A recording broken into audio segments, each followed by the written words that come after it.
Well, I was actually speaking too with Anna about the international comic scene and how it relates in Germany.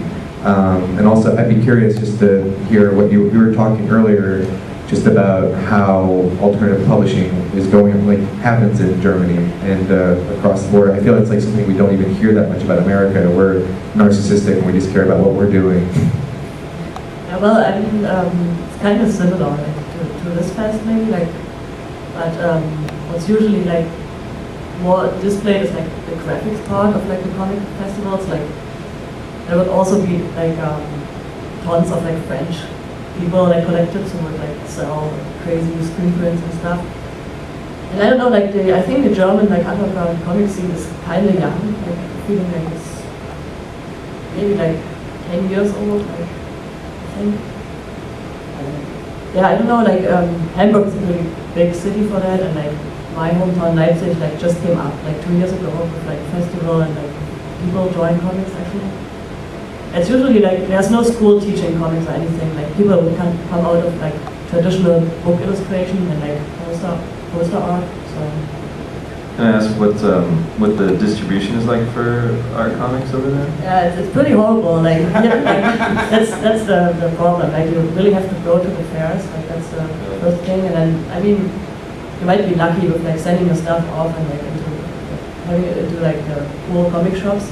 But then like it's all about the people who would display it right, you know, like they just keep it in the box, like you're kind of doomed. And yeah, it's bad. Like that's just one guy, like I know he just opened up like in this one kind of thing. Who is he? Till Thomas, like Treasure Fleet. Like they do awesome stuff, but he just got a kid, so. So much for that. And for comics in Germany, I think. Well, Chuck, I was actually speaking with you a couple days ago. You had a healthy stack of Kirby comics in your hands, but also you're still making alternative comics. You're making original kind of creative work. How do you feel like you kind of like how the two exist in your head? How do you make them work together, or is it just like separate or? Yeah. Oh, you mean like reading like 60s Marvel stuff, like? Yeah, 60s Marvel stuff versus everything you publish. I don't know, like this year I just sort of, I mean, I still read a lot of mini comics and alternative comics, but I think just living in that world every day, I think I just started to hunger maybe for some other stuff. And you know, I mean, I've always liked Ditko and Kirby, and I've just been into that lately, just getting those issues and not so much reading them, but just like poring over, you know, the color, you know, just looking at the color and the draftsmanship that cartoonists used to have. Yeah, I don't know. It's just sort of. I mean, I'm sure it probably in a year you might see some of my work and it might have seeped in.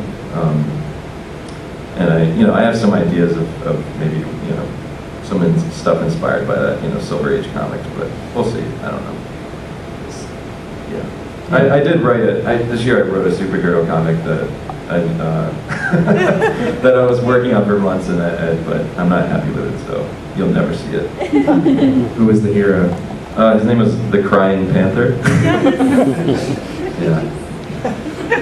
That's an interesting thing. Like one thing that I was thinking about too, about taking the route of self-publishing, is that there's always, I feel like in younger days, everyone's like, I want to get this person to publish my book.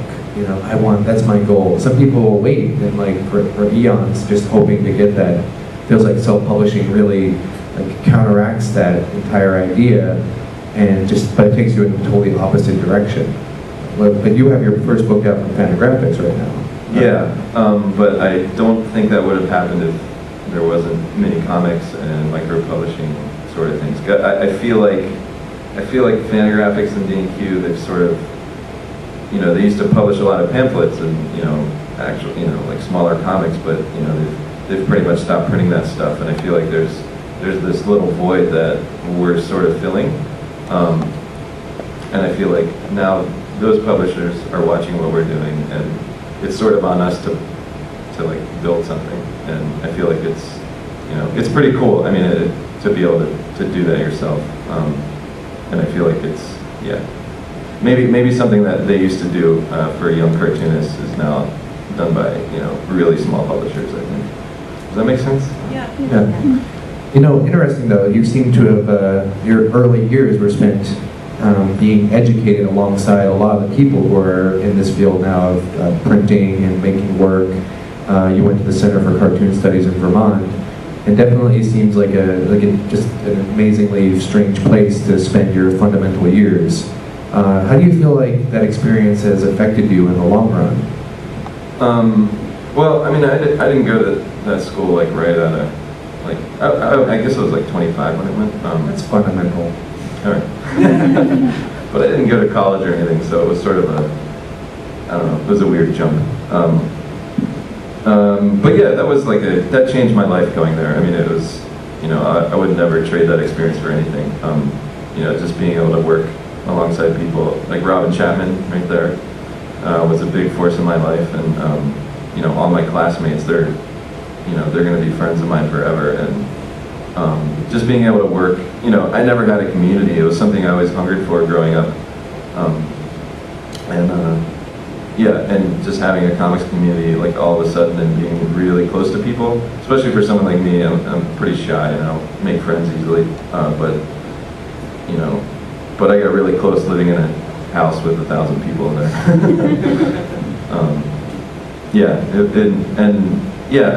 And they're all about self-publishing there. Like they have a great lab, photocopiers and paper cutters and everything, screen printing, and they really push creating the whole package as opposed to just doing your pages. It's a big part of going there. Yeah, Anna, you, however, have a much different education. You went to school at the, I can't remember. Academy of Visual Arts or something? Yeah, like, it seems like, is it like in America now, like every art school has a comics education class? Like, how do you feel coming up? You had told me that you didn't start making comics yet until the experience in New York. But how do you feel like now? Is it appreciated, or is it still just this weird mute? I don't know, like me and my classmates, we were like in this illustration class and printmaking, and like we were kind of tired of like this like illustrating Moby Dick or like whatever, like kind of like world literature book, and we wanted to do our own thing, and like the school just gave us all the possibilities, like the use of art, like copy machine, like screen print studios, woodcut, whatever. And yeah, I mean, like the professors weren't happy about that, like they couldn't read that, like our stuff, but I mean, we were like quite successful like at fairs, so they must. So you felt like you proved yourself like by a larger community outside that education. What's it? It's like the education was like, oh, thank you for that free stuff. Now we're gonna. Yeah, kind of like this, like yeah. It's like, I mean, art school was just cool for like getting to know all these nice people, like friends, and like. I mean, I didn't really learn something like from my professor. Like he was a cool guy, but like not like a cool artist for me or something. Well, with that in mind, though, then we have Michael, who I feel when I read that in your questionnaire, I was like, wow, like you really pulled yourself up, just kind of like created your own style very independently. Do you feel like you had your own, you kind of are self-educated artist, or did you feel like you had important figures in your life who were pushing you along? I'm just very curious about that entire life, how you got here. I would have friends who I talk to about art sometimes, but mostly it wasn't until I'd already dropped out of school to pursue. I dropped out of not art school. Wait, what school was it? U of T, or University of Toronto. What were you studying? Philosophy. Oh. But not really. Yeah, so like it wasn't until after I started making comics that I really started talking to other cartoonists more. Like there were some people I knew, but yeah, I was drawing all the time, and like I don't know, I was like posting online, which I guess counts as a thing. Yeah, That's some sort of weird community, I guess, and yeah. So there have been people like I remember being really young, like. There's a screen printing group in Montreal called Serigraphie Populaire, and Serapop or? yeah, Serapop, yeah, yeah. Chloe and Yannick, and I would send them really like dorky emails just sort of like, oh, I love your posters and your band, and then they would be really nice and send me like, well, if you like this, maybe you like this, and show me. Like they were the ones who first showed me like Matt Brinkman zines before Oh, really? Panther and some designers like Art Chantry.